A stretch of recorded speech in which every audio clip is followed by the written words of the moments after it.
5, 4, 3, 2, 1. Hi, I'm John Miglosh for the WDMA and the International Society for Strategic Marketing. Well, in the international news today, go over to window capture. 7-Eleven said they're going to stop selling pornographic magazines in Japan ahead of Rugby World Cup, and I commend them for that, to be honest. You know, when I first read this, I thought Japan stopped the selling of pornographic magazines, but it was only just 7-Eleven.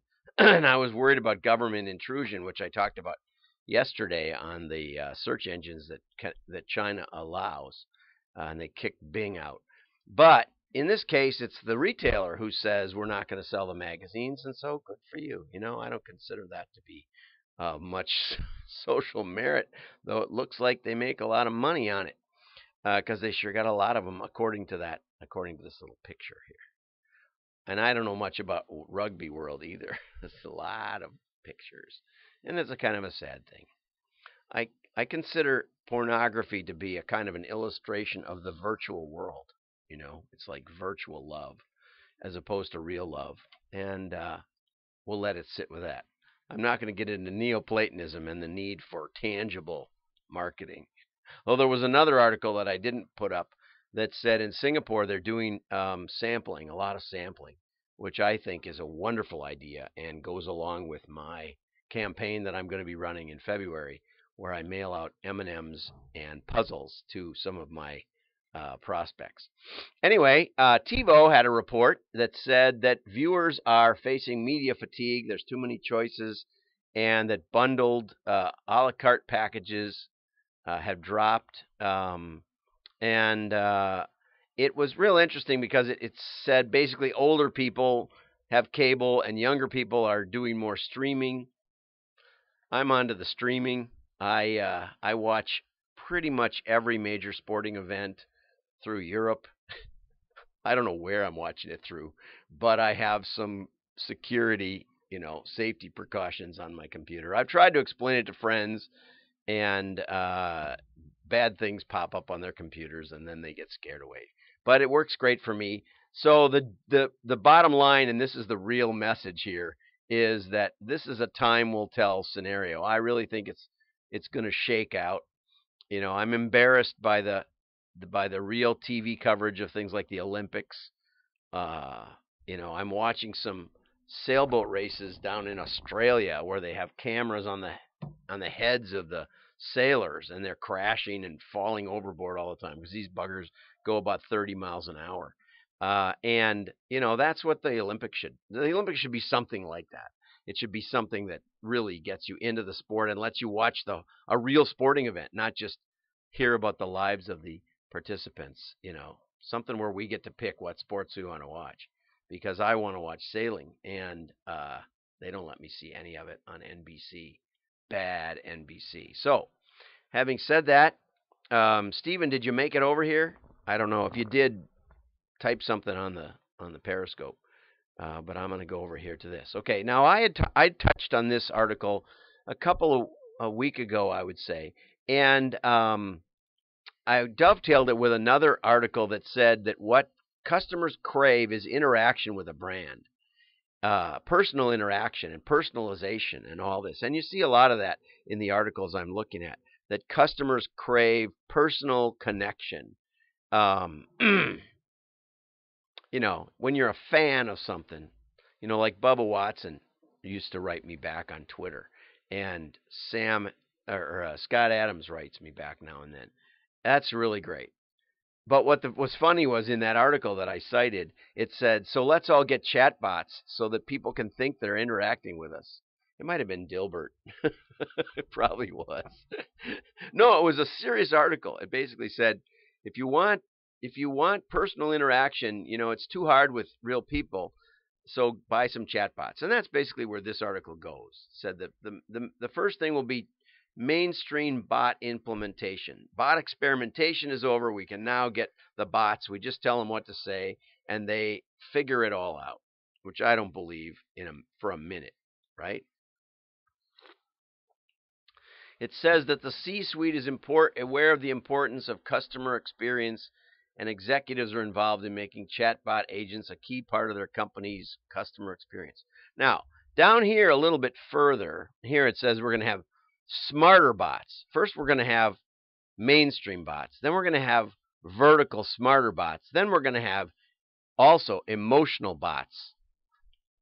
And then we're going to take all this predictive analytics and act on it. But what's your dependent variable here? Well, it gets into that a little bit. Now, then it says, oh yeah, but let's plug the humans in with the chatbots. Now, the only thing I think really makes sense in this article is ensures less. What did I get here? I'm trying to get the brush to work. No, that's this. I still haven't figured this out much at all. This tool is really hard to use, but I will. There, I got it to work. Ensures less wait time. Now, if you would rather have a bot, I would rather chit-chat with a bot and have the person that answers the phone know now my account number and know the basic issue. It's like the phone system where if you want underwear, hit 1. If you want a new car, hit 2. That kind of thing. It doesn't really work. You're usually stuck in the thing and you never get to a person. So the chatbot at least makes you think that you might get to some resolution someday. Now, I'm a little concerned that we may be raising expectations without really delivering. Voice personal assistants are going to keep doing simple stuff. Check the weather. That I can, yeah. Okay, Google, what's the weather? See, it still takes a long time. -4 and sunny.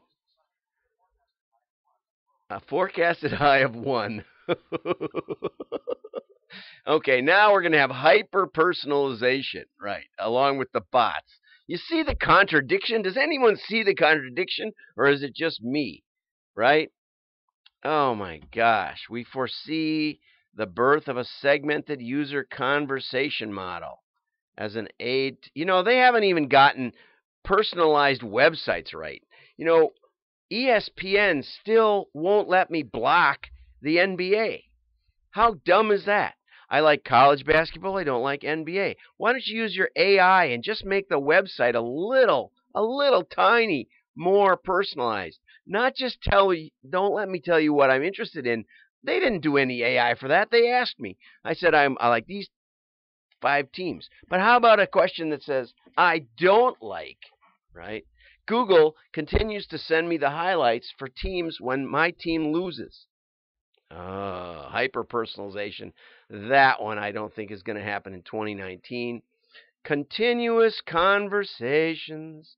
All this stuff. They've been saying this stuff since the beginning of the internet. No offense. This one was the best one. Average handle time this is a customer service metric, and they're saying that's a bit archaic. We're going to switch to total customer interaction time. So the longer it takes the bot to answer, the better your metric will be. God. Yeah, I can't even. And then the most important will be net user satisfaction, which loops back to the TCIT. Pretty soon you won't be able to make a bit of sense of this, and then here's the best one. And in that all this mess of metrics, the CMO will be the orchestrator. Anyway, we better move on to a decent article. Okay, this is by Stephen Yu. I invited Stephen to be on the program to talk about this. It's a pretty good summary for those of you who haven't used matchback analysis. And matchback analysis really flows back to the idea that, hey, we mailed you something and then you bought and we shipped you something. Let's see who bought. It's boiled down, that's the idea. And the real idea is this idea of a closed loop system. Okay? Closed loop marketing.